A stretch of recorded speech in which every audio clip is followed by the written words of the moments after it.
السلام علیکم۔ پروگرام خبر اور تجزیہ میں خوش آمدید۔ میں ثنا نقوی، پروگرام میں میرے ساتھ موجود ہیں مزمل سوربتی صاحب۔ مزمل صاحب بہت شکریہ آپ کا۔ ناظرین، پروگرام کا آغاز پاکستان نے جو Afghanistan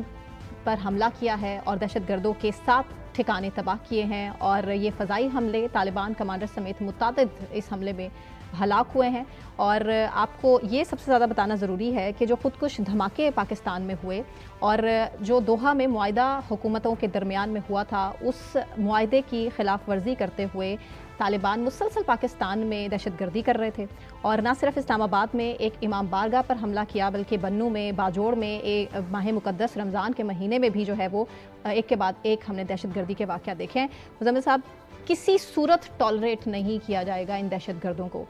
I S P R کی سٹیٹمنٹ ہمارے سامنے۔ دیکھیں،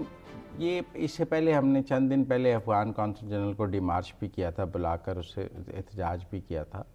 اور میں سمجھتا ہوں کہ پچھلے سال اکتوبر میں پاکستان نے افغانستان پر سرجیکل سٹرائکس کی تھی دہشت گردی کے ٹھکانوں پر، جن میں نور ولی محسود کو بھی ہٹ کرنے کی کوشش کی گئی تھی، اور وہ ایک دوسری گاڑی میں ہونے کی وجہ سے بچ گئے تھے۔ بہت کلوز سٹرائک تھی۔ اب صورتحال یہ ہے کہ اس کے بعد بہت زیادہ ڈپلومیٹک ایفرٹس ہوئی ہیں، قطر میں، ٹرکی میں، سعودی عربیہ، چین، یو اے ای، غرض کے ہر ملک نے پاکستان اور افغانستان کے درمیان میڈیٹ کر کے معاملات کو کنٹرول کرنے کی کوشش کی ہے، اور پاکستان نے بھی سفارتکاری کو بھرپور موقع دیا ہے، بالکل، اور دنیا کے جتنے سٹیک ہولڈر ممالک تھے سب کے ساتھ بات کر کے اس معاملے کو ریزالو کرنے کی خواہش کا اظہار کیا ہے، لیکن ایسا نہیں ہو سکا، اور پاکستان میں دہشت گردی کی واقعات میں بتدریج اضافہ ہوا، اور سفارتکاری کو پاکستان کی کمزوری سمجھا جانے لگا، اور ایسی فیلنگ آئی کہ افغان طالبان سمجھتے رہے کہ انہوں نے ڈپلومیسی کے ذریعے پاکستان کو کنٹرول کر لیا ہے۔ تو ایسی بات تو تھی نہیں، پاکستان ڈپلومیسی کو ایک موقع ضرور دے رہا تھا، سفارتکاری کو سے معاملے کو حل کرنے کو ایک موقع ضرور دیا جا رہا تھا، لیکن وہ کوئی پاکستان کو کنٹرول نہیں اس سے کیا جا سکتا۔ یہ درست ہے کہ انڈین لابی نے بہت کام کیا ہے، جہاں جہاں ڈپلومیٹک ایفرٹس ہو رہے تھے وہاں دوسری افغانیوں کے ساتھ انڈین لابی بھی ہمیں سرگرم عمل نظر آئی، افغانیوں کی اسٹرینتھ میں انڈین لابی نظر آئی، لیکن میرے خیال میں پاکستان نے اب تمام ڈپلومیٹک ایفرٹس کو سیٹ اسائیڈ کیا اور دنیا میں اپنے دوستوں کو بتایا کہ یہ معاملہ اب سفارتکاری سے حل ہونے والا نہیں ہے، یہ اب افغانوں کی مرمت سے ہی حل ہوگا، اور اس کے لیے ہمیں افغانستان میں جو دہشت گردی کے ٹھکانے ہیں وہ ختم کرنے ہوں گے، اور جو دہشت گردوں کے سہولت کار ہیں انہیں مارنا ہوگا، جو ان کے پناہ گزین ہیں انہیں مارنا ہوگا، اور پاکستان نے کل رات کو 7 سرجیکل سٹرائکس کی ہیں، اور یہ اکتوبر کے مقابلے میں زیادہ سخت، زیادہ بڑی اور زیادہ مؤثر سٹرائکس تھیں۔ کتنی ہلاکتوں کی خبر آ رہی ہے؟ دیکھیں، ابھی جو افغان میڈیا ہے وہ تو ایک جگہ سے ہی 17 ہلاکتوں کی بات کر رہا ہے، اور اوول اور کچھ 17 ہلاکتوں کی بات کر رہا ہے، کچھ افغان میڈیا جو ہے وہ 150 ہلاکتوں کی بھی بات کی جا رہی ہے۔ اب اس میں صورتحال یہ ہے کہ یہ خبریں تو بہت پہلے ہی آ گئی تھیں کہ افغانستان کی جو طالبان رجیم ہے اس نے دہشت گردوں کو بالکل شہری علاقوں میں ٹھکانوں میں شفٹ کیا تھا، تاکہ ان کو ایک کولیٹرل ڈیمیج کے آڑ میں ان کو کور دیا جا سکے، اور ان کو محفوظ ٹھکانے دیے جا سکیں، اور ان کو محفوظ ٹھکانے جو ہیں وہ شہری رہائشی علاقوں کے درمیان دیے گئے تھے۔ پہلے ان کے کیمپ جو تھے وہ شہر سے باہر ہوتے تھے، لیکن اکتوبر کی سٹرائکس کے بعد ان کو شہری علاقوں میں رہائشوں کے اندر، لیکن پاکستان نے ایگزیکٹ پھر بھی اسپیسیفک سٹرائکس کی ہیں، اور اس میں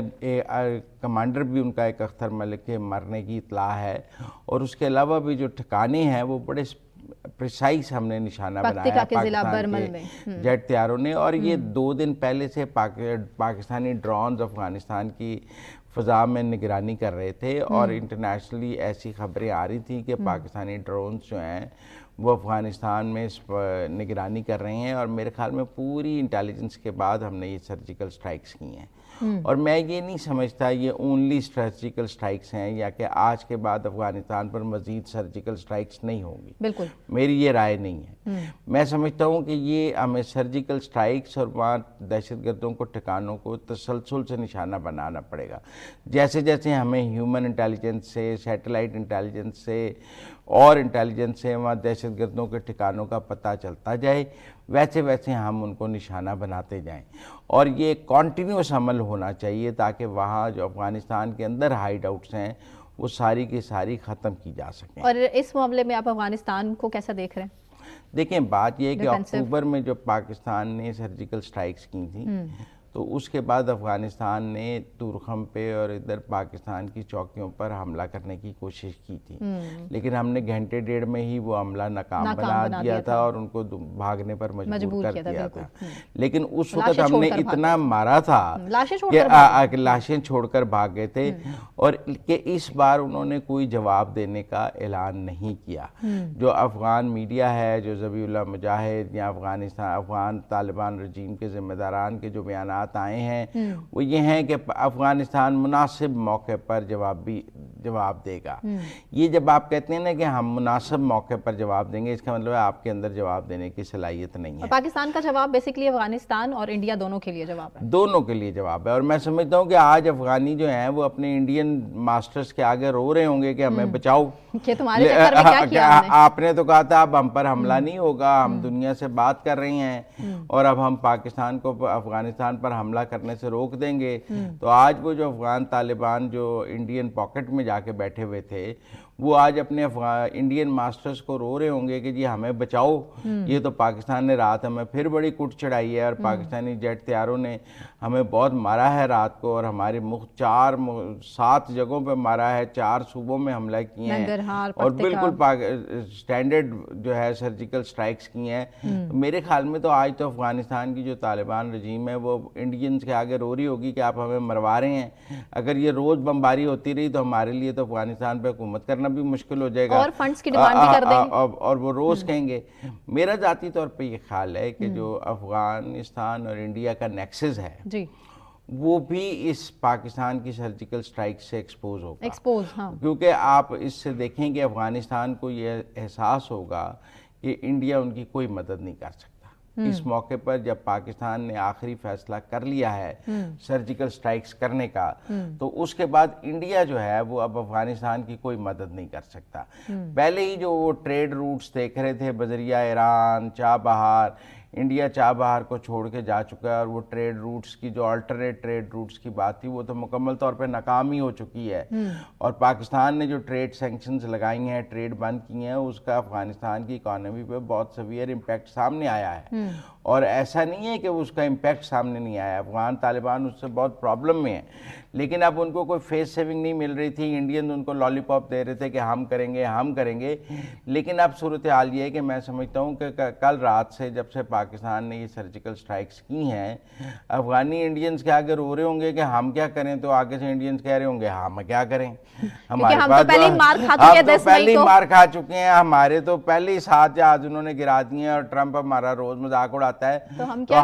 ہم آپ کی کیا مدد کریں۔ تو میرا خیال ہے کہ وہ کہتے ہیں کہ آپ کبھی کسی کمزور دوست کے سر پہ لڑائی نہ لڑیں، تو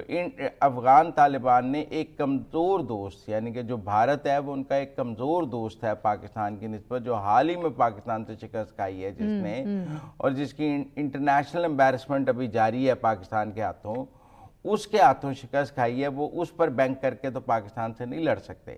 اور میں آپ کو ایک بات بتاؤں، افغانستان کا کوئی ایئر ڈیفنس سسٹم نہیں ہے، افغانستان کی کوئی ایئر فورس نہیں ہے، افغانستان کی کوئی پراپر آرمی نہیں ہے۔ وہ اپنے ملک پر تو انہوں نے قبضہ کیا ہوا ہے لوگوں کو ڈرا کے، لیکن وہ کوئی پراپر آرمی نہیں ہے جو کسی دوسرے ملک سے یا پاکستان سے لڑ سکے۔ ان کے پاس پاکستان کی سرجیکل سٹرائکس کا کوئی جواب نہیں، وہ صرف بھارت کے سر پہ تڑ رہے تھے کہ بھارت دنیا کو منا لے گا کہ پاکستان پر حملہ نہ کیا جائے۔ بھارت کا پلان آپ بھول گئے کہ یہاں سے افغانستان حملہ کرے گا، وہاں سے بھارت حملہ کرے گا، پاکستان کو کیپچر کرے گا۔ میرے خیال میں آج جو قطر میں دوحہ میں سیز فائر کا اعلامیہ ہوا تھا، اس کے بعد استنبول میں مذاکرات ہوئے تھے، وہ اعلامیہ ختم ہو گیا، اور پاکستان نے وہ سیز فائر کا اعلامیہ ختم کر کے سرجیکل سٹرائکس کرتی ہیں۔ پچھلے دنوں آپ کو پتہ ہے ایک سعودی ڈیلیگیشن بھی کابل گیا تھا، اور انہوں نے بڑا ڈرامہ کیا افغانیوں نے کہ ہم پاکستان کے 3 فوجی رہا کر رہے ہیں۔ وہ لوگ تھے جو وہاں باڑ نہیں لگا رہے تھے پاک افغان بارڈر پہ، آپ نے ان وینڈرز کو پکڑ لیا تھا اور ان کو فوجی بنا کے پیش کر رہے تھے. وہ وینڈرز آپ عام شہریوں کو پکڑ کے آپ پیش کر رہے تھے. لیکن ٹیکنیکل بات ہے، مجھے ایسا لگتا ہے کہ سعودی میڈیشن بھی ناکام ہوئی. جو سعودی ڈیلیگیشن کابل گیا اور اس کے بعد اسلام آباد آیا، مجھے لگتا ہے سعودی میڈیشن بھی ناکام ہوئی، ٹرکش میڈیشن بھی ناکام ہوئی، قطر میڈیشن بھی ناکام ہوئی، یو اے ای میڈیشن بھی ناکام ہوئی، چائنیز میڈیشن بھی ناکام ہوئی. اور ایک انڈیا کے سر پہ افغانستان نے کافی ممالک کو ناراض بھی کیا ہے، کیونکہ اس سے پہلے بھی بارہا مذاکرات کا نتیجہ ہم نے دیکھا ہے کہ افغانی اور میں سمجھتا ہوں کہ اس وقت افغانستان میں شدید جو ہے وہ پریشانی ہے. ہم نے جو افغان میڈیا کو یا افغان طالبان کے جو حکمرانوں کے بیانات پڑھے ہیں، دیکھے ہیں، وہ شدید پر اب وہ یہی کہہ رہے ہیں کہ جی وہ عام شہریوں کو نشانہ بنایا گیا ہے. وہ پرانی تصویریں ٹویٹ کر رہے ہیں کہ جی یہ ہو گیا ہے، وہ ہو گیا ہے، جو نیٹو دور کی ہیں. لیکن ٹیکنیکل بات یہ ہے کہ افغانستان کے لوگوں کو بھی یہ سمجھ آ رہی ہے آہستہ آہستہ کہ پاکستان کے حملوں کا افغان طالبان کے پاس کوئی جواب نہیں ہے. بالکل ٹھیک. وہ ان کے پاس اس کو رسپونڈ کرنے کے لیے نہ کوئی حکمت عملی ہے، نہ کوئی جواب ہے. اور وہ جو اپنی وار اکانومی چلانا چاہ رہے تھے، وہ وار اکانومی اس طرح نہیں چل سکتی. بالکل ٹھیک. مزمل صاحب آگے بڑھتے ہیں اور بات بورڈ آف پیس کی بھی کر لیتے ہیں. اور اس کے علاوہ غزہ میں کیا فوج بھیجنی چاہیے یا نہیں بھیجنی چاہیے، اس پر بھی پورا ملک بات کر رہا ہے، تبصرے چل رہے ہیں. آپ کی رائے میں آپ کو کیا بہتر لگتا ہے؟ دیکھیں، میں پہلے دن سے سمجھتا ہوں بورڈ آف پیس میں اسلامی ممالک پاکستان کے ساتھ بیٹھے ہیں، سارے بڑے اسلامی ممالک. ابھی جو ایک امریکن امبیسڈر نے جو اسرائیل میں موجود امریکی سفیر، اس نے ایک بیان جاری کیا ہے، تو گریٹر اسرائیل کے حوالے سے دنیا کے 8 بڑے اسلامی ممالک نے مشترکہ اور جوائنٹ پریس سٹیٹمنٹ اس پہ جاری کیا. خالی پاکستان نے نہیں کیا، تمام بڑے اسلامی ممالک نے متحدہ عرب امارات. میرا یہ خیال ہے کہ غزہ پیس بورڈ ہو، غزہ کا معاملہ ہو، فلسطین کا معاملہ ہو، پاکستان کو امت مسلمہ کے ساتھ چلنا چاہیے. پاکستان کو کوئی 1.5 اینٹ کی الگ مسجد بنانے کی ضرورت نہیں ہے. ہم بورڈ آف پیس میں بیٹھے ہیں، بورڈ آف پیس میں انڈونیشیا سمیت، عرب ممالک سمیت تمام اسلامی ممالک بیٹھے ہیں. اور اب جب تمام بڑے اسلامی ممالک غزہ میں فوج بھیجنے کا اعلان کر رہے ہیں، انڈونیشیا نے کیا ہے، موروکو نے کیا ہے، قزاقستان نے کیا ہے، ترکی نے کیا ہے، تو ہم پاکستان کو امت مسلمہ کے ساتھ مل کر فیصلے کرنے چاہیے. بورڈ آف پیس کا جو ایجنڈا ہے وہ بھی تو کلیئر نہیں ہے نا صاحب، اس پہ بھی تو کافی ایمبیگوٹی ہے. دیکھیں، جو ایجنڈا ہے وہ بورڈ آف پیس کے ممبران نے بنانا ہے. جب 8 مسلم ملک اکٹھے پریس ریلیز جاری کرتے ہیں تو وہ بورڈ آف پیس پہ اس کا اثر ہوتا ہے. ایسا نہیں ہے کہ وہ نظر انداز ہو سکتی ہے. اسی طرح جب اسلامی ممالک مل کر وہاں کو فوج بھیجیں گے تو وہ فوجیں آپس میں کوارڈینیشن کریں گی. اور پھر آپ یہ کیوں کہتے ہیں کہ پاکستان کی فوج صرف لڑنے کے لیے جا سکتی ہے؟ میڈیکل کور کی آپ فوجی بھیج سکتے ہیں. اتنی زبردست ہے غزہ میں میڈیکل ہسپتال بننے ہیں، میڈیکل ڈاکٹرز کی ضرورت ہے. پاکستان کا میڈیکل کور جا سکتا ہے، پاکستان کی انجینئرنگ کور جا سکتی ہے، پاکستان کی کمیونیکیشن کور جا سکتی ہے، پاکستان کی اور جو ہماری NLC وغیرہ، مطلب فوج کے اتنے شعبے ہیں